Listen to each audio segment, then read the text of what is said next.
Curtis, welcome. It's such a pleasure to have you with us today. I'm so glad to be here. Thank you so much for reaching out so we could have this conversation. Curtis, you have shifted from being an entrepreneur to dedicating your life to helping others break free from counterfeit emotions after the loss of one of your closest friends. Today, you help people see the difference between joy versus pleasure, pain versus misery, and nice versus kind, among other counterfeit emotions. Tell us more about your journey and help us understand what are counterfeit emotions. Yeah, thank you so much. And thank you for mentioning my friend Jerry Williamson. I think it's important to say his name because like you said, most of my life I've been an entrepreneur. I started 5 different companies and some were really successful, some looked successful but weren't. And when I was able to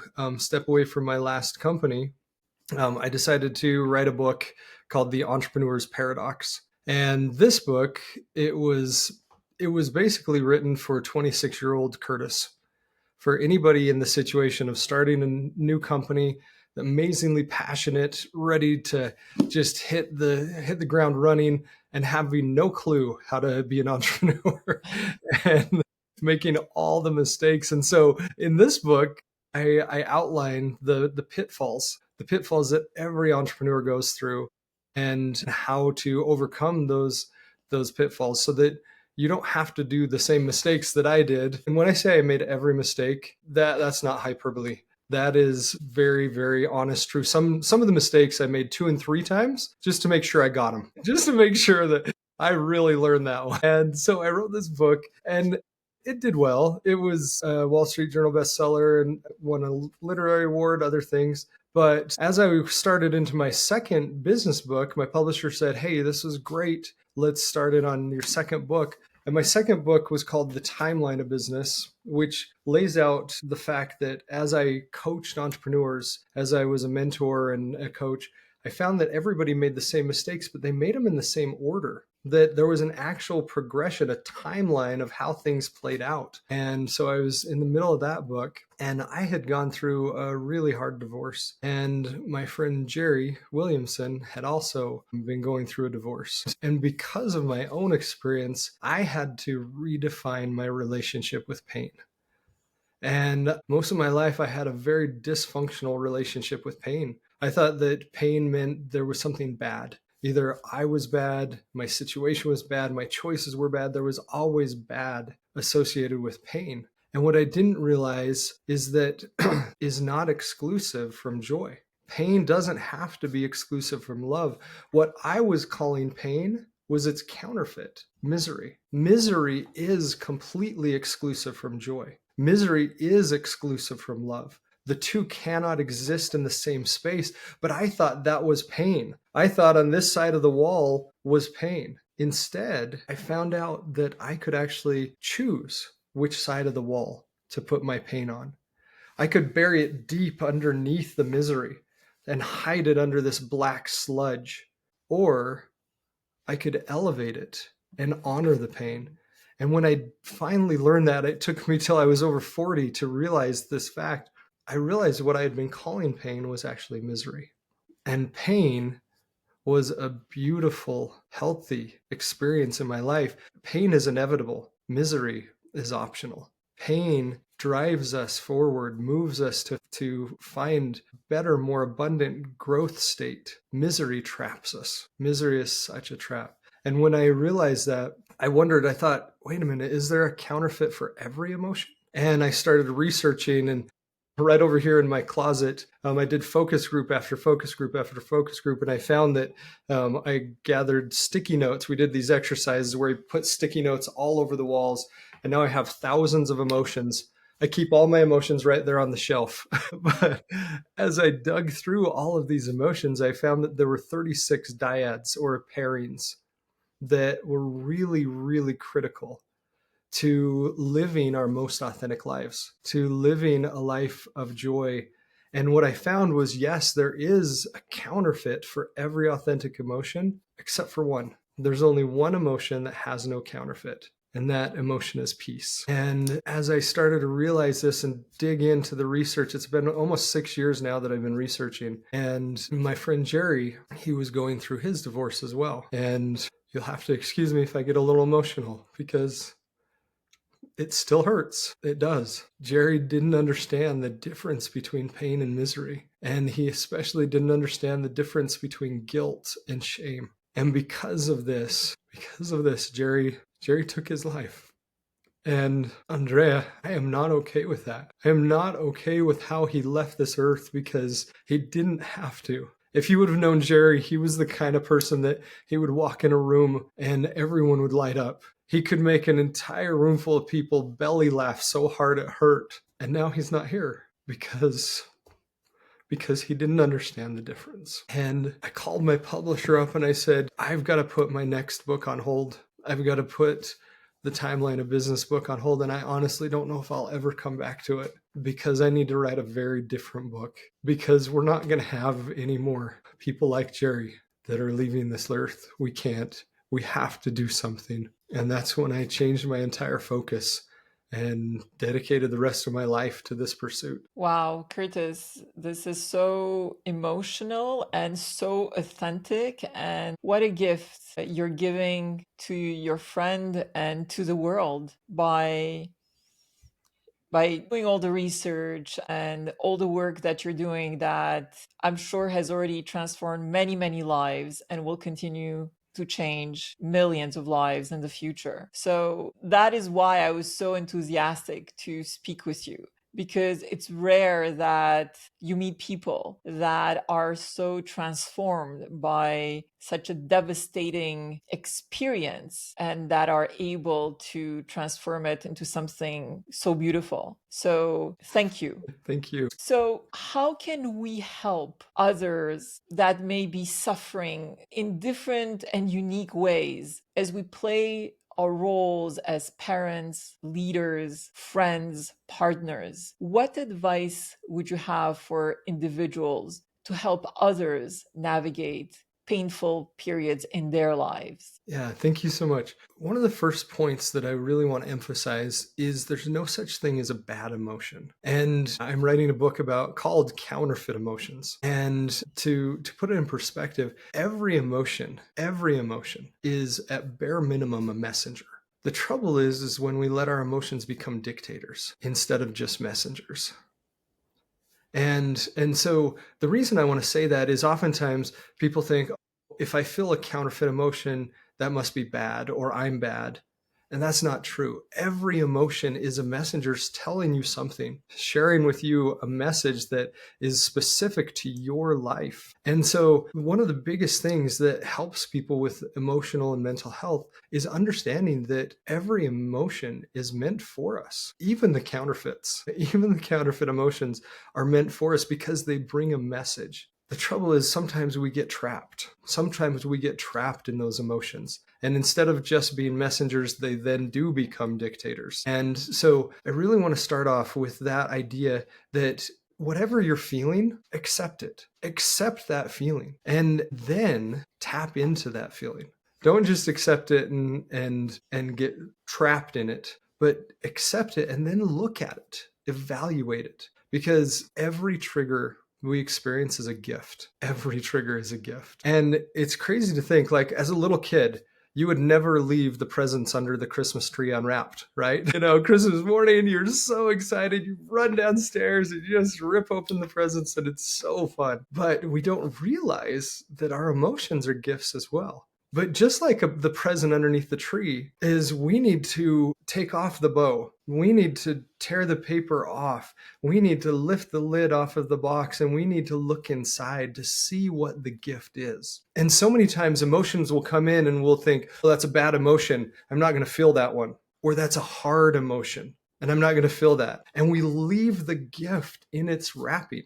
We don't ever spend the time to peel off the paper and look inside. And that's so important that we recognize that every emotion we feel is valid. Every emotion we feel is meant for us. And so I really want to start off the whole conversation with that context that even though there are counterfeit emotions, and we'll dig deep into what those mean, even though there are counterfeit emotions, those counterfeit emotions are still messengers. And so don't feel any shame around what you're feeling, but rather unwrap it so you can see what's inside the box. I love that. So what you're suggesting, whether we are experiencing specific emotions, we need to unwrap and dig deeper and build our self awareness, as well as help others build their own self awareness in order to better navigate with more authenticity this life. Yes, that's exactly it.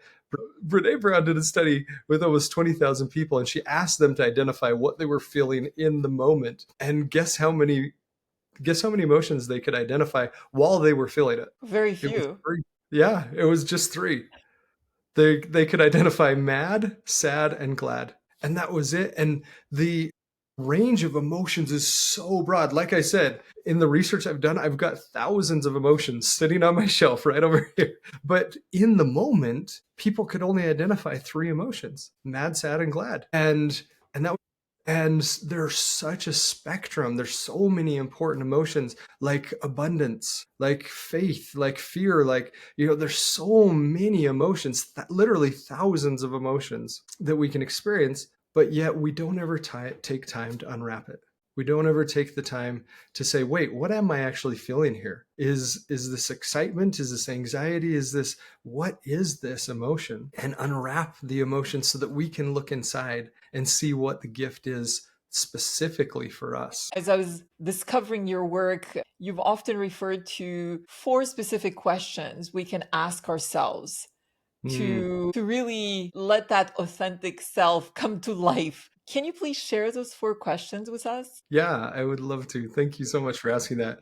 And I guess this needs a definition on top of it. The definition is an emotion that looks, acts, and feels like an authentic emotion, but creates those destructive cycles of disconnection in our lives. And so when we ask ourselves, what am I feeling right now? Just like you said, there's four criteria. There's four questions. Number one, does it connect? So the first criteria is connection. And I'll just list all four real quick and then we can dig into them. But the four are in order: connection, direction, motivation, and valuation. So connection, direction, motivation, and valuation. And would it be okay if we started with number one, connection? Yes, and please take us through all of them. Great. Awesome. So the first one is, does this connect me? So does this emotion connect me?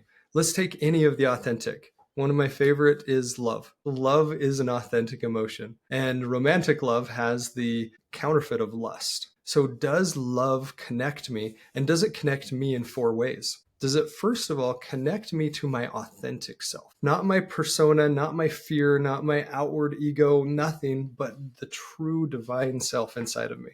Does it connect to myself? Second, does it connect me to others? And yes, love is the great connector. Love is so connecting. And then the third is, does it connect me to God or my higher power? And then finally, does it connect me to the truth?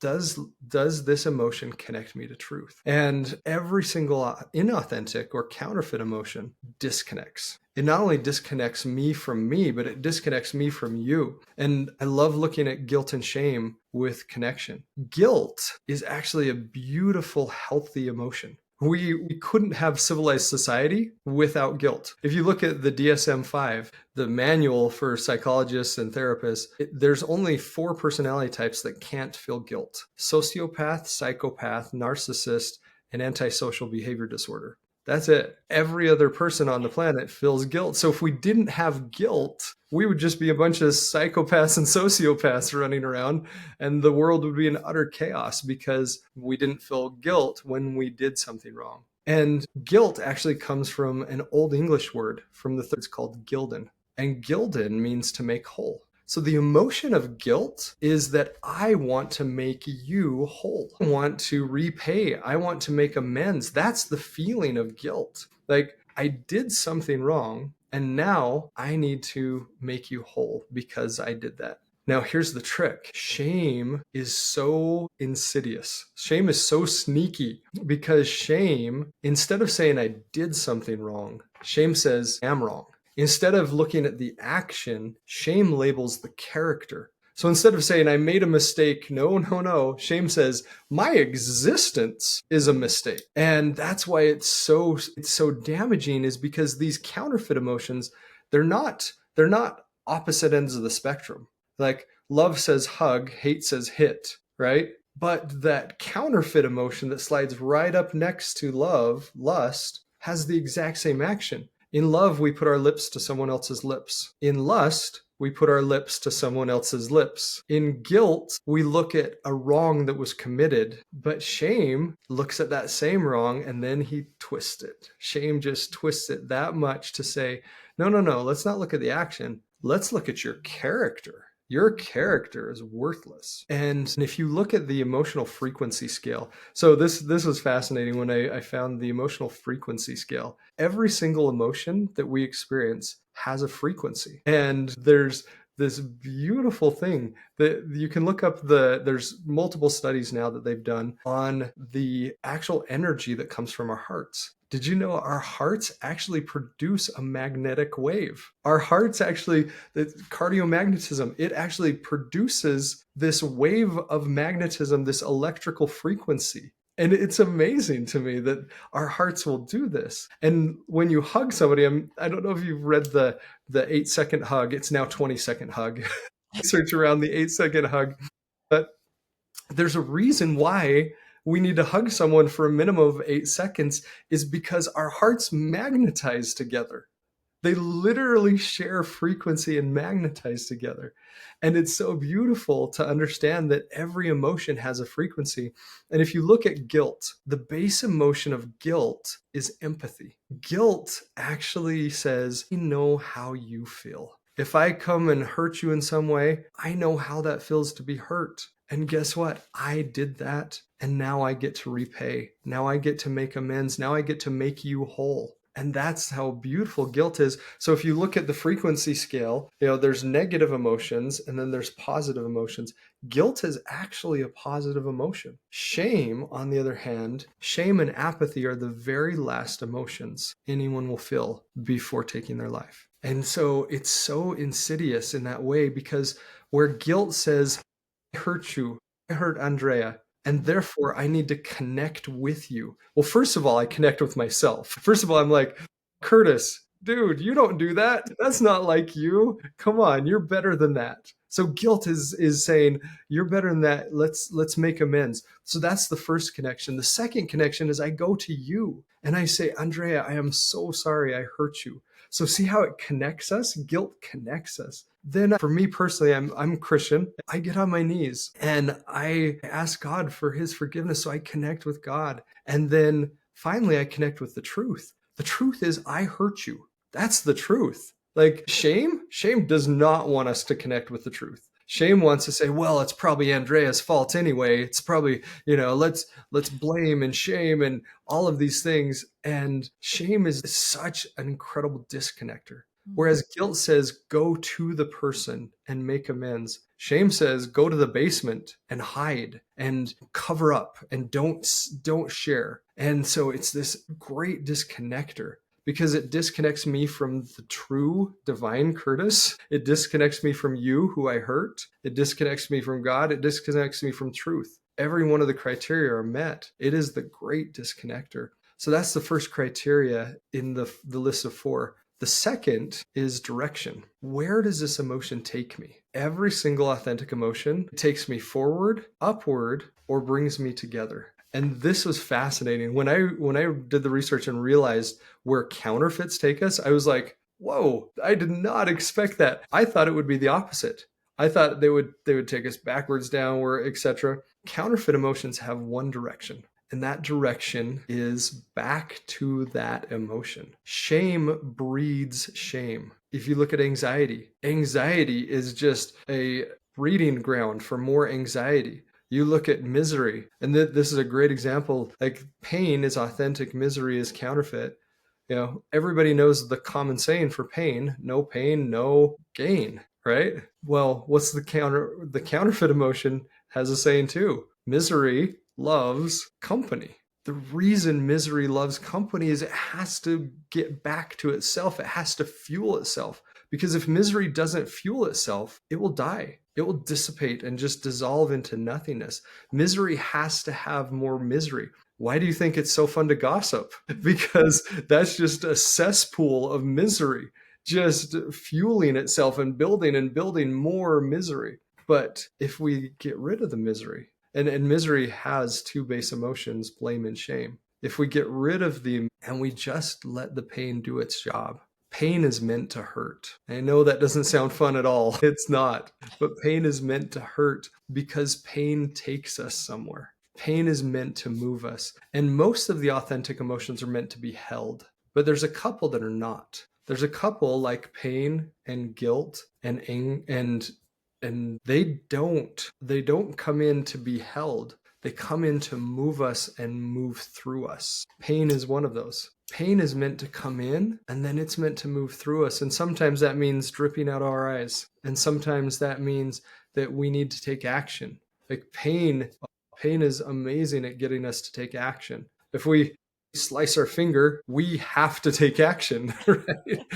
There's the pain, and it says move, it says do something, it says change. And we're really good at understanding that unless we smother it with misery, because then we don't have to look at the pain anymore. And so the second criteria is direction. Where does this emotion take me? If this emotion is moving me forward or upward or bringing me together, it's authentic. If it's just spinning in that trap, that whirlpool that just keeps spinning over and over again, it's a counterfeit. The third one is connection, direction, and motivation. What is the motivation behind this emotion? And the motivation of every authentic emotion is love and surrender. And surrender is really important. We talked a little bit about love, but surrender is one of my favorite emotions. It is truly transcendent. If you want to live a transcendent life, live a surrendered life. It is absolutely beautiful. I call them meta emotions. Every one of the authentic emotions has love and surrender built into them. On the counterfeit side, every one of those, the motivation is fear and control. Finally, the last one is valuation. What does this emotion value me as? And if it values me with an infinite worth, then it's authentic. And not only me, but it has to value you as having infinite worth as well. It has to. Because sometimes we think, well, I'm of infinite worth, but they're different than me. And so they're not. And you look at any war, genocide, the first thing they do is propaganda to place a label on the group of people they want to fight. You look at the apartheid. You cannot get angry with another human without first objectifying them. It's impossible. If you see them as a human and you value their worth, you can't hate them. It's not possible. But all it takes is a label that sticks to take their humanity away. So the valuation side says, not only am I of infinite and divine worth, but you are of infinite and divine worth.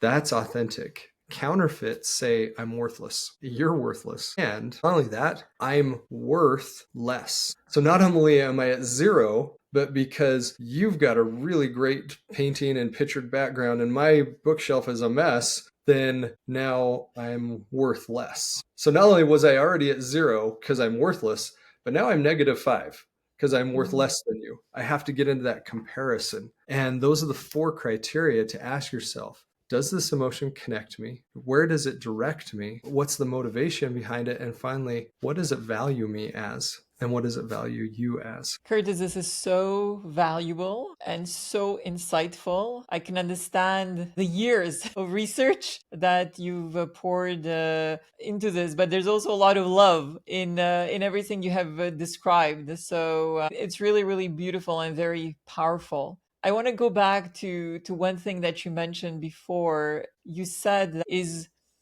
the one emotion that has no counterfeit. Yeah. How do you guide people to discover and cultivate peace in their lives? I love that you asked that question. Thank you so much, Andrea. I love that. Peace is the one emotion that not only has no counterfeit, it can't be counterfeited. And there's many reasons behind this. When I learned of the neuroscience of peace, it fractured my brain. I was like, holy cow, this is incredible. Because I had researched and researched, and I said, is there anything that looks, acts, and feels like peace that creates those destructive cycles of disconnection? And I couldn't find anything. I couldn't find anything that feels truly like peace. There's some things that people kind of sit on the fringe and they say, oh, that feels like peace. But when you get into it, it's not peace. Like, it's not the true peace. And there is neuroscience behind this, that every emotion we experience is tied to a sensory perception. So what that means is fear is tied to adrenaline, right? Excitement is tied to dopamine. Cuddling and loving is tied to oxytocin. Like, you can go through serotonin and norepinephrine and all the brain chemicals. There's a sensory perception for every emotion except one. Peace has brain chemical. There is no brain chemical that squirts into your prefrontal cortex or limbic system or anything that says, okay, this is peace. There's nothing. There's nothing that says, okay, this is tied to a sensory perception, or this is tied to a memory, or this is tied to, it's peace stands alone. Peace is the one emotion that can't be counterfeited, because everything that feels like peace leads to peace, if it's truly peace. And I think it's important to understand, what is peace. But everything that feels like peace leads to peace without that disconnection. And so it's so important. And we talked a little bit about the frequency scale of emotions. And at the bottom is shame and apathy. And there's negative frequency emotions, and then there's positive frequency emotions. And this is so beautiful. It corresponded with Merriam-Webster's word of the year. The highest frequency emotion you can feel is when you are your complete self, your authentic self. And that's where peace lives. Peace lives in authenticity. And when we can recognize the counterfeits and say, thank you for this message you gave me. And now, instead of living in misery, I'm going to live in pain. And I'm going to live there and let it wash through me. And then I'm going to be done. Instead of living in lust, the objectification of another person and self-gratification, I'm going to live in love, because that's my authentic self. I'm going to live in that space. And one of the dyads that breaks people's brains is that nice is the counterfeit of kind. And nice, it turns out, is not only not authentic, but it is so sneaky because of how well it puts on the clothing and wears the mask of kindness. And yet it's counterfeit. But when we get into kindness, again, that's where we get into our authentic self. We don't have to pretend. We don't have to put on the smile when there's no smile to be had. We don't have to placate and be a doormat or a yes man just to be nice. Instead, we can be truly kind. And kind is safe. Kind is where we find our true self. Nice is a facade. And the science behind it is that nice is actually a defense mechanism. Nice is not a virtue. Nice is a defense mechanism, that it's like, okay, I'm going to put on the smile. Now you stay over there and I'll be way back over here, but look at the smile. I'm still happy, but don't get closer. I don't want you to be able to get into my vulnerable space and be able to see the real me underneath the smile. And so, like, going back to your original question about peace, peace is so important because that is where we reach the highest frequency, which is authenticity. When we are our true authentic self, we have peace. And it doesn't mean that there isn't the storm. It doesn't mean that we are free from trial. We are free from pain. We are free from guilt or growth or anything. We're not free from anything. We are present in everything. And because we're present and because we're living in authenticity, that's where we find peace. I think everything you have shared is just so powerful in terms of people living their authentic lives, because that's truly the most joyful version of life that they can experience, rather than living someone else's dreams or expectations. Yeah, I love how you said that. And it's so neat because Merriam-Webster, every year they say, what is the word of the year? And they take it from the most searched word. So the single most searched word of the year. And this last year, it was authentic, followed by authenticity. That people are craving for authenticity in their lives, not only from the social media world and all of that, but they're craving it in their own hearts, in their own soul. They're craving for that connection, and connection is absolute necessity. Like, you think of the basic needs of human life, and most of the time people say food, water, shelter, clothing, etc. But in the 1300s, the Holy Roman Emperor Frederick II did an experiment, and just a crazy experiment.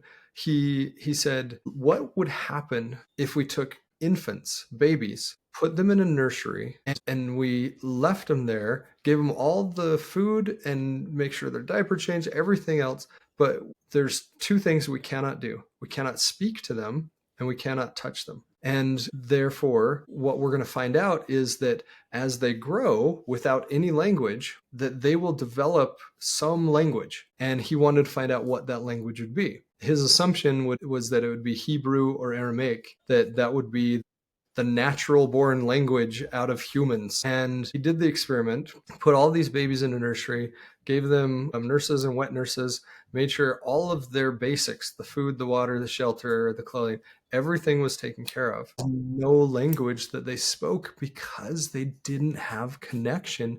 And without connection, they died, every single one of them.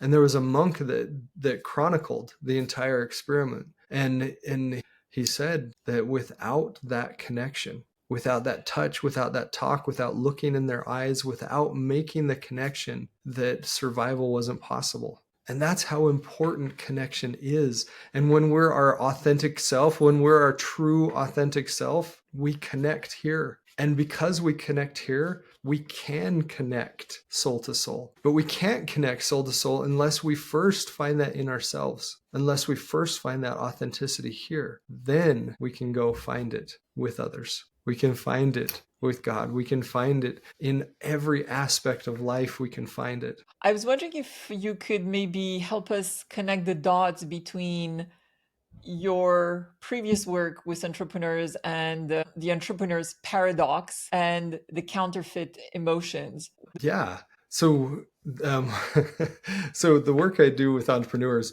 it's fun because this book, The Entrepreneur's Paradox, about half of the book is business principles. We talk about ROI and customer acquisition cost, and all the business principles that you need to understand in order to run a successful company and turn company into a rapid growth company, or go from basement to buyout.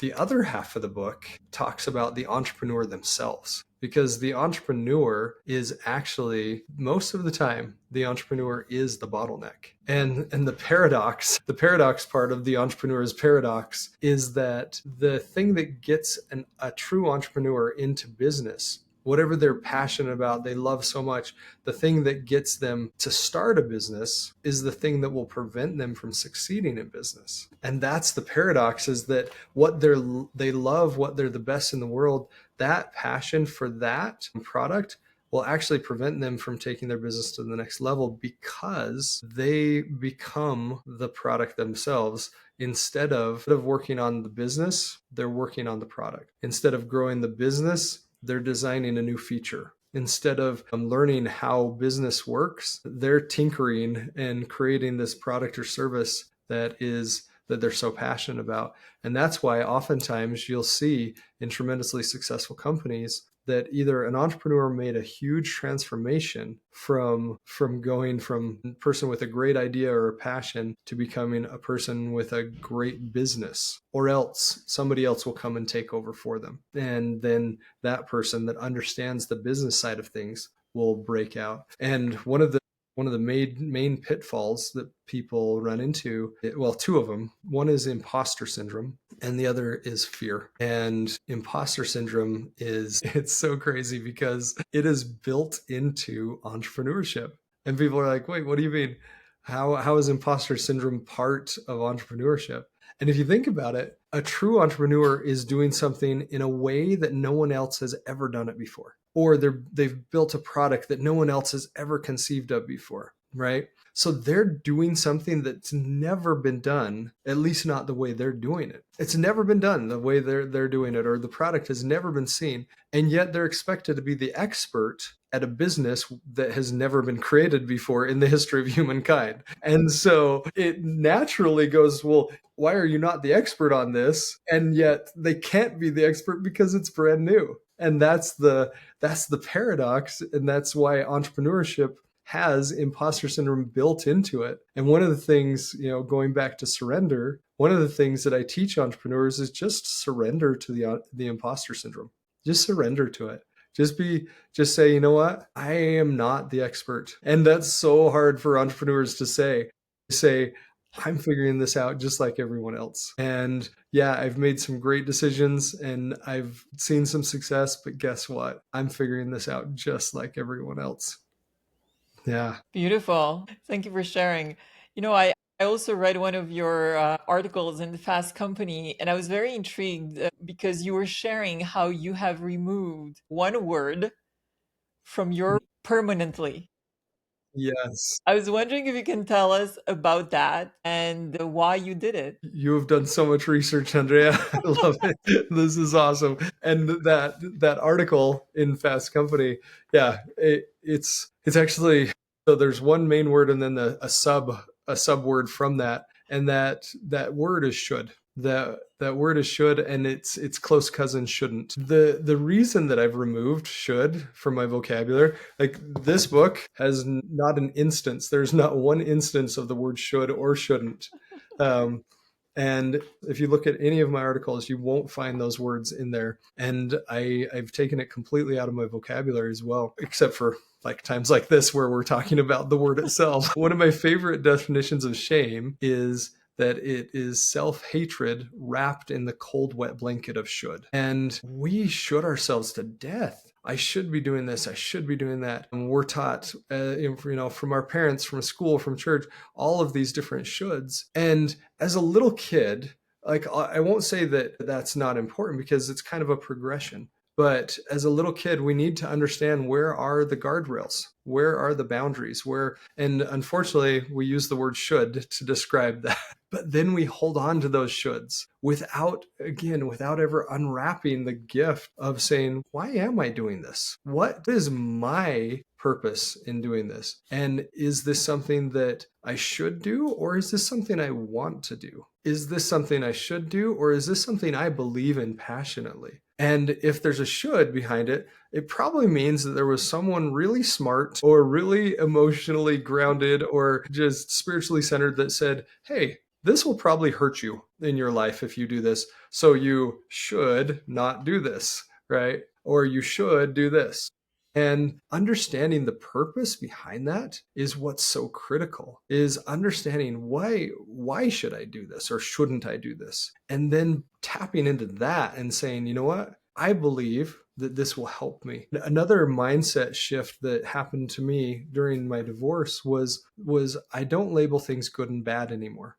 There is pure goodness. There is. And there's pure badness. And there's good and evil. I will put them on the end of the spectrum. But because it's a spectrum, it's, this small on either side. The pure goodness and the pure evil are these things that are teeny. What's in between? And now I use the words, is this healthy or unhealthy? Is this productive or unproductive? It's not, is this good or bad? Because that puts that label, that shame on it. And should is full of shame. Should is full, or shouldn't is full of shame as well. But when we take that off and we say, is this healthy? Does this help me? Or is it unhealthy and is it destructive? And we put it in those terms instead of good and bad, and there's this wall and everything over here is good and everything is over here is bad. No, just accepting, I may be over here, but what is healthy that will help me get closer to this side? And removing should, we've got to stop shoulding ourselves. We are shoulding ourselves like crazy in our society. And we have got to stop shoulding ourselves because it is destructive. Because when we add the should, we add the shame. And just to put it into real terms, like let's just take a couple examples. I should go running. What happens when we say that? Does that strap on our running shoes? Does that No. All it does is it makes us feel bad. And instead of saying I should go running, say it'd be really healthy if I went running. Do I want to do that?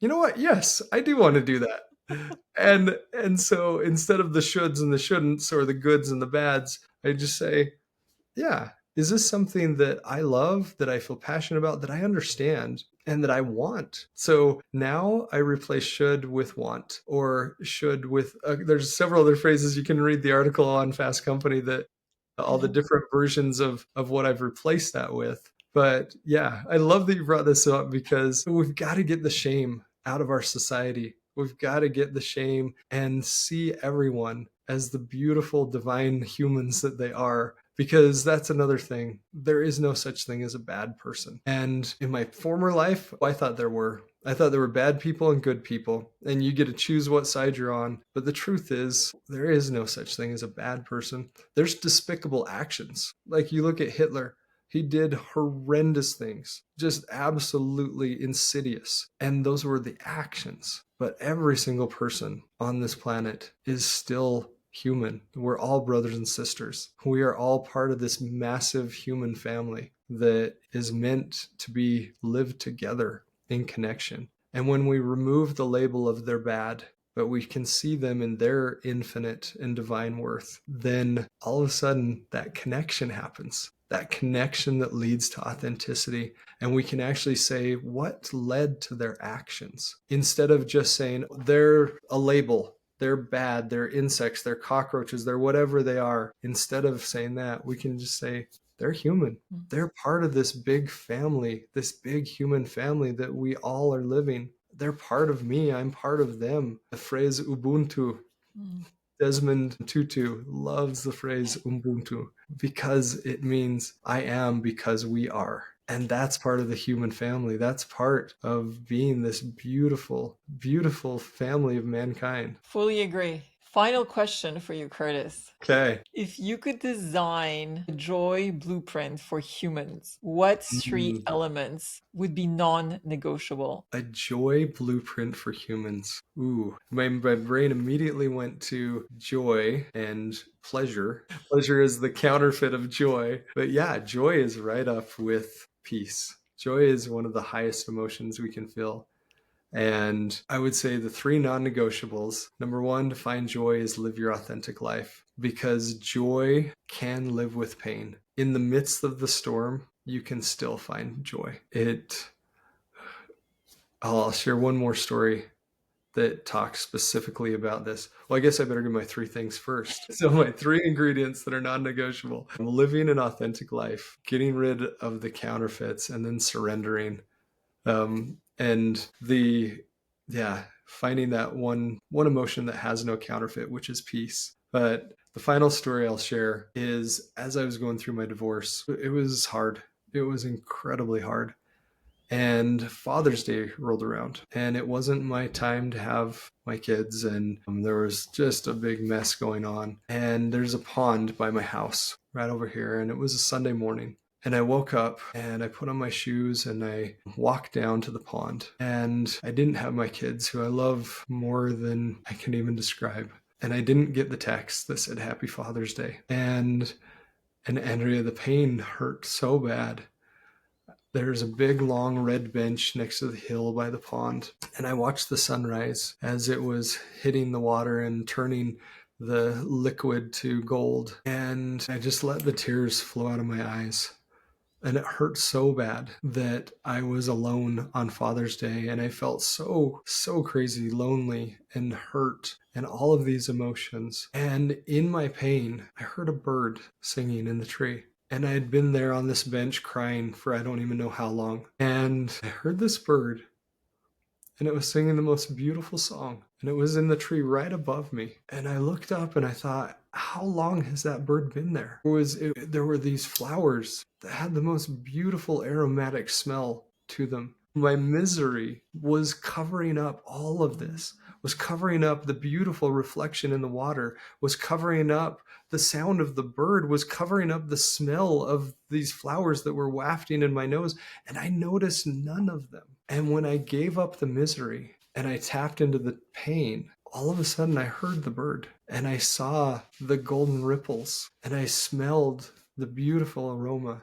The beauty of life didn't disappear because of my pain. But when I smothered it with misery, I didn't smell, see, or hear any of that. When I let pain exist at the same time as joy, this overwhelming feeling came over me, and I was so grateful. I was so grateful for the bird and the beautiful water and the flowers. And the pain didn't disappear. The pain didn't go away. The pain was still there. But because I let it flow through me, and because I let life around me, the beauty of life, be with me, I found that joy. And I know you said three, but I'm going to add four is gratitude. You have to have gratitude in order to have joy. So, yeah, those would be my three ingredients. Wonderful. Curtis, it's been an immense pleasure. Thank you so much. It's been such a joyful experience for me to hear you talk about counterfeit emotions. I'm sure it has been valuable for each one of our listeners. So thank you. This has been a true gift. Thank you, Andrea. It has been such a pleasure.